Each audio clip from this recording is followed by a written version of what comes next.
and welcome back to the HIPAA Insider Show, where we discuss all things compliance and cloud technology. Today, we're going to be talking about managed cloud hosting services and why not all managed offerings are created equal, and what that really means when a provider says something is managed. So we're going to break it down in two separate categories. We're going to talk about server level management for cloud hosting, and then application level management. Gil, could you explain briefly what server level and application level management is? The server level management, and then the application level management, and then within the application level management, there could be different tiers. We'll go through all those today to help the audience decide, well, if they are going to be relying on another company to help them with their compliant WordPress, what kind of company, what level of service do they need? Yeah. And sure, as you said, on the server side, we have, think about it as a server in the cloud, and that server has an operating system, and that has to be kept up to date. That's a key responsibility of somebody. And I say of somebody because that's the whole point of this conversation. Whose responsibility is it? And that responsibility may fall on you, the audience, to do that. And if you have someone technical on your team, maybe that's fine. But if you don't have anyone technical, or you do, but you don't want to mess with it, then you need to find a hosting provider that says, oh, no, we'll do the operating system patching. We'll configure the firewall. We'll have all our security tools like intrusion detection, SIEM tools, incident event management. And then who's going to monitor the server? What if the server goes offline at 3 a.m. on a Saturday? Are you gonna know, or you're not gonna find out until Monday when somebody says, hey, I tried to order something and your site was down? Who's going to do the monitoring? Monitoring slips through the cracks a lot. So you'll sign up for web hosting and WordPress management, and then nobody tells you, or nobody knows when the site goes down. Yeah. So that's important. Somebody needs to monitor that. And then who's going to be responsible for the backups? Sometimes you can install a backup plugin on WordPress yourself, but there's no need to do that if the infrastructure provider is doing that on your behalf. So it has to be clear who's doing that. And then disaster recovery. What if the whole data center gets hit by a tornado or catches on fire? What's the plan then? Is your data and your site just gone, or is there a way to recover that? So those are the things that fall under, I'd say, under the server, the infrastructure side of things, Adam. Okay. And what services are included at the server level are really important when it comes to applications that need security, like the industry that we're in, HIPAA compliance, right?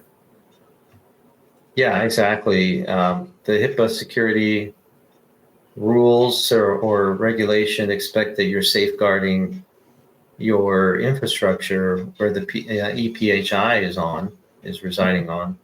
And that requires that you're doing timely patching of not just the server operating system, but also of the WordPress core and the plugins, and that you have things encrypted. When I say things, I mean the PHI data, the critical data should be encrypted at rest. That you have backups, and that you have logging. You need logging enabled so you can trace back and find out when something goes wrong. A potential hacker may be trying to break in. You want to see a trail, and that's in the log. You want to be able to see that. All right, let's switch gears a little bit. Now, let's talk about the second part, application level management. There's a lot of applications out there, so maybe we could, choose a specific website management system or application to talk about as an example. Sure. Do you have an idea? Besides WordPress, you mean? Yeah, we could do WordPress. Yeah, that'd be a good one. Yeah. So it's commonly used. Sure. WordPress is 2/3 of the internet web pages are designed in WordPress. That's a great one to talk about. So on the application side, Adam, I think it's important people realize that there's different levels. So for example, you might say, well, the web designer takes care of the content. That's pretty obvious. If you say, oh, we got a new web page or new content, you're not going to go to your HIPAA compliant hosting provider to be updating the content, the images, and all of that. You're going to go to your web designer to do that part. But what about the plugins? Say you have a plugin, everything's working day one, but by day 10 or day 30 or day 100, that plugin has a vulnerability that was discovered, and the author has just published a fix for that. They patched their plugin. Who's going to apply that plugin? Somebody has to go in and apply that update. So whose responsibility is that? And then what if the performance of your site is not what you want it to be? What if it's running a tad slow? Is that your job, the designer's job? Is that your infrastructure provider? I mean, after all, maybe they're just focused on HIPAA compliance. Are they really going to be doing the performance and optimization side? And then there's the malware scanning, and also your secure certificate. Every site on the internet needs a SSL certificate. What does that mean? That's when you type HTTPS, the S is for security. That requires the installation of what's called a security certificate. Without that certificate, your site's not secure. And so you have to be careful that it needs to be renewed, usually yearly, and a lot of people forget to renew it. And then a big ugly message is shown to your viewers that you would kind of embarrassing. You don't want to see that. So you have to schedule that on a calendar or have somebody responsible for that. So as you can see, there's a ton of moving parts. Yeah. And so it can get complicated, and you have to really sit down and decide who's responsible for all these different moving parts. And the key point here, I think, Adam, is not so much, well, tell me, Gil, you're listing all this stuff, but who should do it? Well, in some sense, it doesn't matter as long as somebody does it. Yeah. And somebody's responsible for it. The key is, as you're a business owner, you have to have a matrix. You have to know who is responsible, because I guarantee you what will happen is if your certificate expires, your users are saying, hey, Tom, or hey, Sally, I went to your website and I got an ugly message saying something about security. You're going to say to yourself, oh, my web designer, and I'm going to call him. He's going to say, well, that's not my job. And then you're going to call the security guy, hey, what happened here? And he might say, well, I thought the hosting provider did that. And then the hosting provider says, no, that's not our responsibility. So that's what happens if you don't assign a role to it. Nobody's going to do it. And so it has to be clearly defined as whose role that is, who's going to take charge of that. Okay, so we've explained the server level service there and touched on the application level service. Gil, if I understand it correctly, there's different tiers to the application level service, specifically when we talk about WordPress, right? And there could be certain services that the managed service provider handles, and then other items that the developer manages.